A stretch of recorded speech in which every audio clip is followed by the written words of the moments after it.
اعوذ باللہ من الشیطان الرجیم بسم اللہ الرحمن الرحیم۔ السلام علیکم۔ یقین کامل کے تمام محترم بہنوں بھائیوں، امید کرتے ہیں آپ سب لوگ خیریت سے ہوں۔ پیارے بہنوں بھائیوں، ربیع الاول کا پیارا مہینہ چل رہا ہے اور 12 ربیع الاول کی آمد ہے۔ اس مہینے کی برکات کے پیش نظر کچھ ایسے وظائف ہیں جو کہ بزرگان دین نے اس مہینے کے حوالے سے بتائے ہیں تاکہ ان وظائف کی تاثیر میں اضافہ ہو سکے۔ تو آج کی اس ویڈیو میں اسی مہینے سے جوڑا ایک پیارا سا عمل لائے ہیں۔ یہ عمل بہت ہی پیارا ہے جو کہ 2 رکعت نماز نوافل کا عمل ہے، جس میں آپ نے کچھ خاص پرانی صورتیں اور آیات کا خاص مقدار میں ورد کرنا ہے۔ اس عمل کو آپ اپنی کسی بھی قسم کی حاجت کے لیے، کسی بھی قسم کی پریشانی کے لیے کر سکتے ہیں۔ آپ کی حاجت چاہے تو بڑی ہو چاہے چھوٹی ہو، آپ اس عمل کو ضرور کیجئے۔ انشاءاللہ عز و جل آپ کی ہر حاجت پوری ہوگی۔ یہ 2 رکعت آپ نے کس طرح سے ادا کرنے ہیں اور وہ کون سے سورہ مبارکہ یا کون سی آیات ہیں جن کا آپ نے ان نوافل میں وظیفہ کرنا ہے، اس متعلق جاننے کے لیے آپ سے درخواست کرتے ہیں کہ آپ ہماری ویڈیو کو آخر تک ضرور دیکھیے گا۔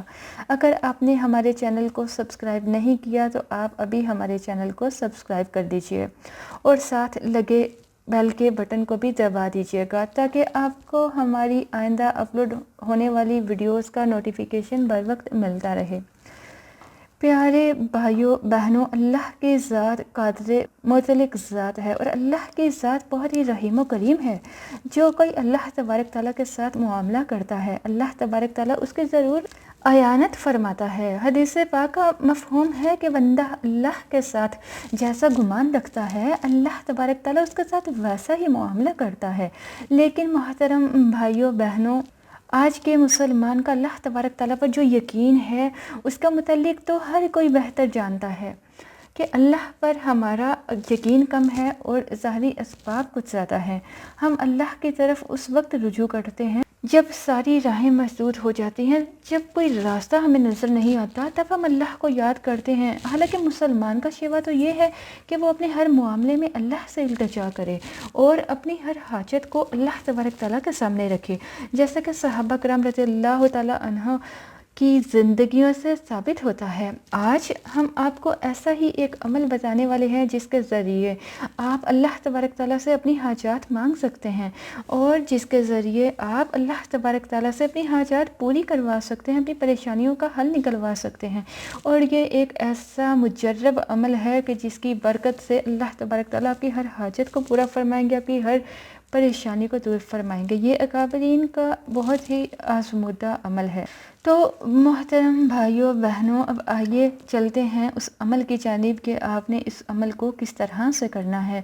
یہ عمل 2 رکعت نماز نفل کا عمل ہے جس کو آپ نے خاص طریقے سے پڑھنا ہے۔ یہ خاص نوافل کس طرح سے پڑھنے ہیں، اس کا طریقہ سماعت فرمائیے۔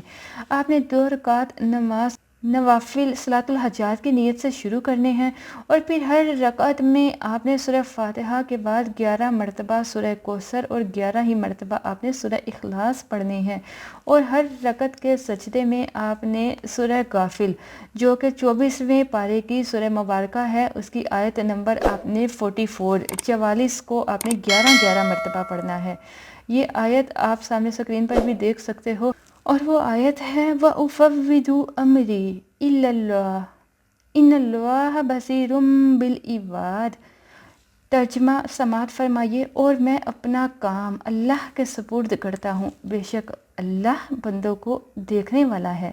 اس آیت کو آپ نے ہر سجدے میں 11 مرتبہ پڑھنا ہے۔ ایک بار پھر سے سماعت فرمائیے کہ آپ نے 2 رکعت صلاۃ الحاجات کی نیت سے ادا کرنے ہیں۔ ہر رکعت میں سورہ فاتحہ کے بعد 11 مرتبہ سورہ کوثر اور 11 مرتبہ سورہ اخلاص پڑھنی ہے، اور جب سجدے میں جائے تو آپ نے سورہ غافر کی آیت وَأُفَوِّضُ أَمْرِي إِلَّا اللَّهِ إِنَّ اللَّهَ بَصِيرٌ بِالْعِبَادِ۔ آپ نے ہر سجدے میں تسبیحات کے بعد 11 مرتبہ پڑھنا ہے اور اس طرح سے 2 رکعت پوری کرنی ہے۔ اس طرح سے نماز مکمل کرنے کے بعد آپ نے اللہ تبارک تعالیٰ سے اپنی حاجت کے لیے دعا کرنی ہے۔ انشاءاللہ عز و جل آپ کی جیسی بھی حاجت ہوگی، چاہے کتنی بھی بڑی حاجت کیوں نہ ہو، وہ اللہ کے فضل سے پوری ہوگی۔ آپ اللہ سے جو بھی دعا مانگیں گے وہ پوری ہوگی۔ دعا پوری عاجزی سے اللہ پر کامل یقین سے مانگیے گا، کیونکہ اس آیت میں آپ اللہ کے سپرد اپنی حاجت کو کر رہے ہیں، اور اللہ ایسا بادشاہ ہے جو کہ اپنے بندوں کی سنتا ہے۔ اس آیت کی مفہوم کو اگر آپ دیکھیں تو آپ کو چاہیے کہ آپ اللہ سے مکمل یقین کے ساتھ، یقین کامل کے ساتھ مانگیں۔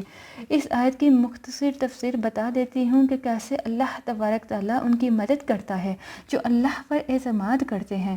محترم بہنوں بھائیوں، حضرت جعفر صادق رحمۃ اللہ کے قول میں ہے، اس آیت میں اللہ تبارک تعالیٰ کے اس فرمان کی جانب اشارہ ہے جس میں آل فرعون کے ایک مومن کا واقعہ ہے، اور وہ اپنے قوم سے کہتا ہے، جس کا ترجمہ ہے، پس ان قریب تم یاد کرو گے جو میں تمہیں کہتا ہوں، اور میں اپنا معاملہ اللہ کے سپرد کرتا ہوں، بے شک اللہ اپنے بندوں کو دیکھنے والا ہے۔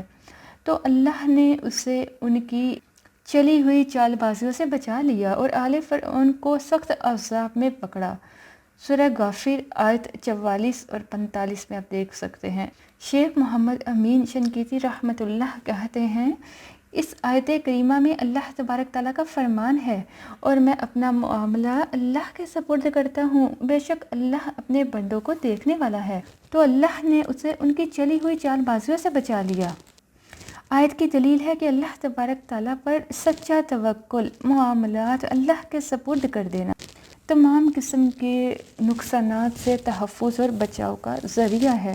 چنانچہ اس آیت کریمہ میں یہ دلیل ہے کہ فرعون اور اس کی قوم نے اس ایک مومن کے خلاف چال بازی کی، اور اللہ تبارک تعالیٰ نے اسے بچا لیا، یعنی اسے ان کی چال بازیوں اور مکاریوں سے تحفظ عطا کر کے نجات دے دی، صرف اللہ پر توکل، یقین کامل کی وجہ سے، اور اپنا معاملہ اللہ کے سپرد کرنے کی وجہ سے۔ تو محترم بھائیوں بہنوں، اس عمل کو اس یقین سے کیجیے جیسے اللہ نے حضرت موسیٰ علیہ السلام کی قوم کو اس مومن کی اعانت فرمائی، اور جب اس نے اللہ کے سپرد اپنا معاملہ کیا تو اللہ آپ کی حاجات کو بھی اس آیت کے طفیل ضرور پوری فرمائے گا۔ یاد رہے کہ جتنا پختہ یقین کے ساتھ آپ اس عمل کو کریں گے، اتنا ہی جلدی آپ کو اس کے نتائج حاصل ہوں گے۔